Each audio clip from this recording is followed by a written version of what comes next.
নির্বাচনের আগে আমাদের কিছু ওস্তাদগণ, কিছু দায়িত্বশীল প্রিয় ভাইয়েরা, আপনারা অনেক ফতোয়া দিতেন বাংলাদেশ জামায়াত ইসলামের বিরুদ্ধে যে তাদেরকে ভোট দেওয়া হারাম।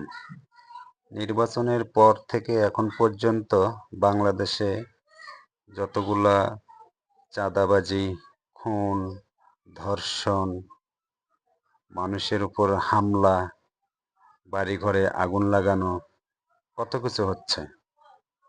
কই এখন তো আপনারা কেউ ফতুয়া নিয়ে আসেন না, কেউ ফতুয়া দেন না তাদের বিরুদ্ধে, যারা এই অন্যায় অপকর্মগুলো করতেছে। ফতুয়া কি শুধু আপনারা জামায়াত ইসলামের বিরুদ্ধেই দিতে পারেন, আর কারো বিরুদ্ধে দিতে পারেন না?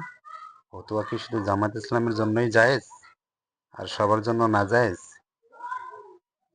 ভাই, এই ঠেলাঠেলি আর এই দলাদলি বাদ দিয়ে আমরা মুসলমান, আমাদের আল্লাহ এক, আমাদের কোরআন এক, আমাদের রসুল এক, আমাদের উদ্দেশ্য সবারই এক হওয়া উচিত যে দ্বীনের স্বার্থে, ইসলামের স্বার্থে আমরা এক হয়ে একসাথে কাজ করি, কেউ ভেদাভেদ সৃষ্টি না করি, আলাদা আলাদা না হই।